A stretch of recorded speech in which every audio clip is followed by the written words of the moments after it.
Welcome back, network architects. Today, we are mastering one of the most critical skills for modern AI infrastructure, configuring RDMA over Converged Ethernet, or RoCE, on NVIDIA Spectrum-X switches. If you want maximum AI throughput, pay close attention. Let's get started. Let's start by defining our core protocol, RoCE, or RDMA over Converged Ethernet. Why are we moving away from standard TCP/IP? In AI data centers, GPUs process trillions of parameters. If we force that data through the host CPU's networking stack, the CPU becomes a massive bottleneck, spiking latency. RoCE solves this by allowing one GPU to write data directly into another GPU's memory across the network. The basics involve encapsulating RDMA commands within standard Ethernet and UDP headers.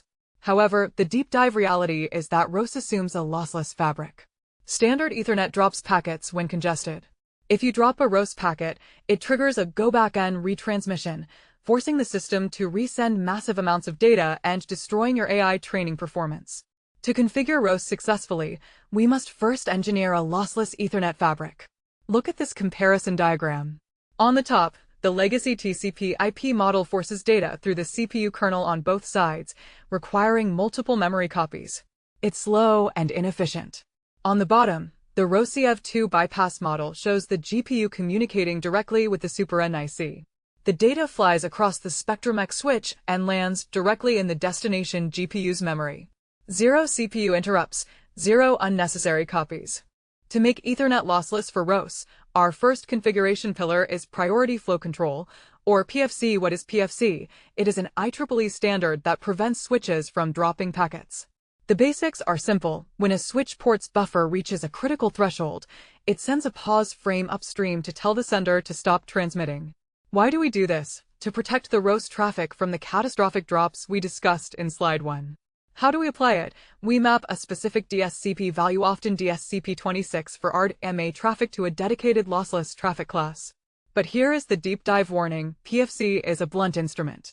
If a massive AI encast microburst hits your switch, PFC pause frames can cascade all the way back to the spine switches. This causes congestion spreading, effectively freezing other healthy AI workloads sharing that traffic class. Therefore, PFC cannot be our only tool. This sequence diagram illustrates the PFC mechanism. The sender SuperNIC blasts a high-speed RoCE burst. The leaf switch's buffer hits a dangerous 80% threshold. To avoid dropping packets, the leaf fires a PFC pause frame back to the sender. The sender halts, allowing the leaf to drain its buffer to the destination. Once clear, a resume frame is sent, and traffic flows again. It prevents drops, but halts the sender entirely.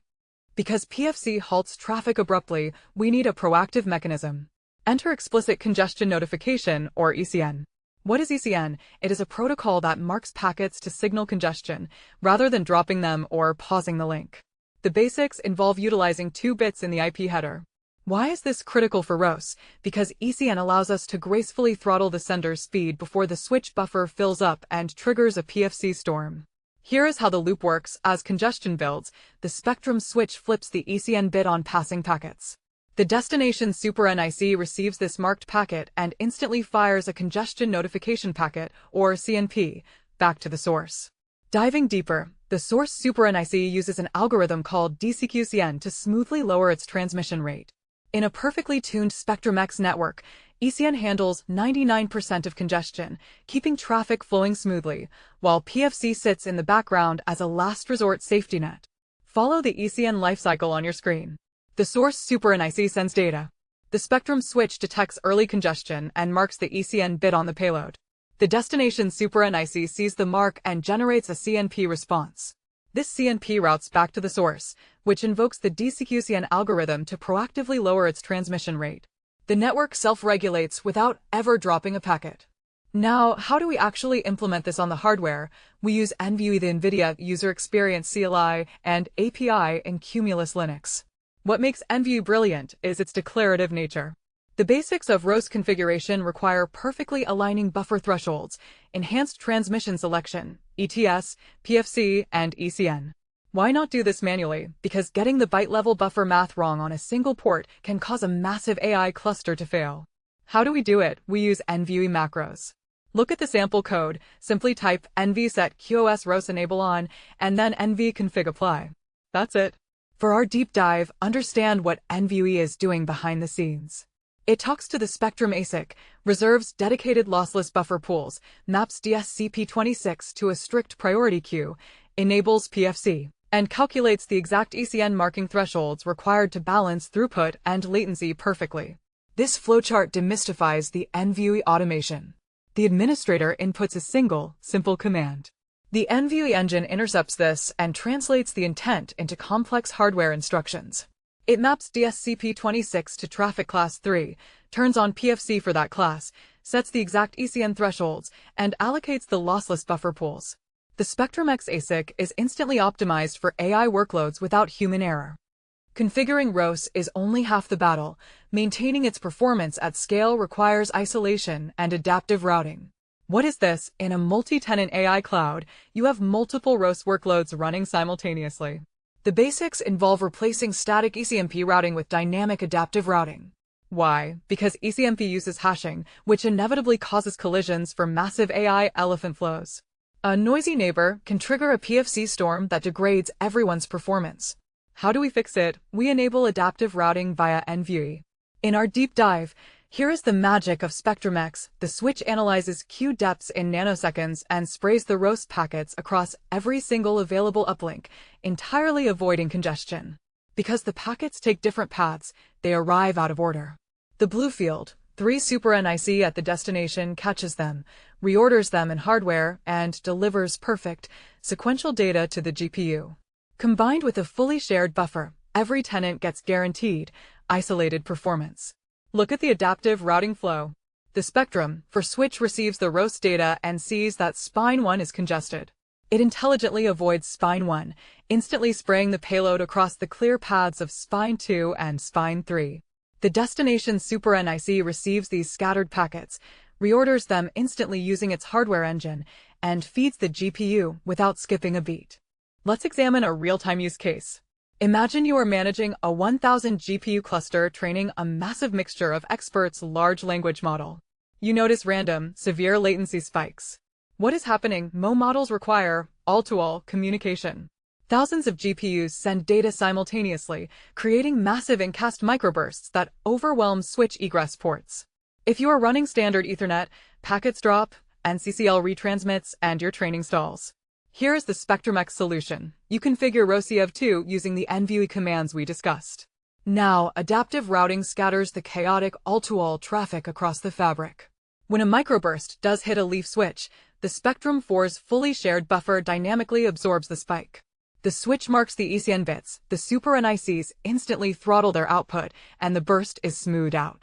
The outcome: 0 dropped packets, no fabric freezing PFC storms, and your multi-million-dollar LLM finishes training 30% faster. This sequence diagram maps our use case solution. The 1,000 GPUs launch an all-to-all encast microburst. The Spectrum for leaf absorbs the shock with its shared buffer. It uses adaptive routing to scatter the traffic through the spine, while simultaneously sending ECN marks back to the GPUs. The GPUs smoothly throttle via DCQCN, resulting in uninterrupted, lossless delivery and peak NCCL bandwidth. We've configured our RoCE fabric, but our final step is validation. You must prove the network is lossless. What do we use? NVIDIA NetQ and the What Just Happened, or WJH telemetry engine. The basics dictate that we monitor our specific RoCE traffic class. Why? Because traditional SNMP polling averages traffic over seconds, making microsecond drops completely invisible. How does WJH fix this? It sits inside the ASIC and streams packet-level drop events in real time. In your deep dive operations, you must monitor the ratio of ECN marks to PFC pause frames. A healthy network shows steady ECN marking, but 0 PFC frames and 0 drops. If WJH flags buffer tail drops or a PFC storm, your ECN thresholds are too loose. You simply return to NVIDIA and lower your ECN max threshold to force senders to throttle earlier. I invite learners to like, subscribe, and visit quicktechie.com for premium certification prep, including Q&A banks, full ebooks, audiobooks, full-length training, and interview guides. This final flowchart shows your ongoing operational loop. RoCE traffic flows through the ASIC, monitored continuously by WJH. If the telemetry check detects drops or high PFC frame counts, NetQ alerts the administrator, who uses NVIDIA to tighten the ECN thresholds. When only ECN marks are present with 0 drops, you have achieved a perfectly healthy, lossless RoCE fabric. Welcome to quicktechie.com. So just type in quicktechie.com here. Then you can go through the material which is provided by Quicktechie. So we have first of all video courses which you can go here and you can find the various video courses across the technologies as well as finance domain. So if you see in Microsoft, we have 8 programs currently running. Next, you can go through the ebooks available. So all the ebooks which are in PDF format today, and you can download this. So let me go through Microsoft certification ebooks. You can click on any of this and you can see this is the PDF available for you to download. So these are the premium ebook mostly available on quicktechie.com platform only. Now the second part is exam simulator. As we primarily focus on the all technology companies and finance domain certification preparation material, so this is company wide listed here and you can go through this. So let me go through the Microsoft one again. You can see these are all Microsoft related certification. AB 730 exam, if you open it, so you can see here this, and all the practice papers are available here. Today we have a 5 practice paper. So click on the first practice paper, it would load the questions. You can answer this question. This is way you can answer it and you can move to the next question. Now third material we wanted to highlight is an audiobook. So we started recently with the audiobooks as well, which you can listen on the go, and various technology wise ebooks are available. And at the last, this is our alumni. These people who are subscribing to our courses and this platform, they are all listed here. And at the end, I wanted to tell you, if you find any course or training or certification preparation material which you want to get us prepare for yourself, please put on the comment section. If you're watching on YouTube, on Udemy, or on this platform itself, quicktechie.com, then please put the comment, or you can even send an email to using this contact us options here. You can directly do the WhatsApp message. You can call us on this numbers as well.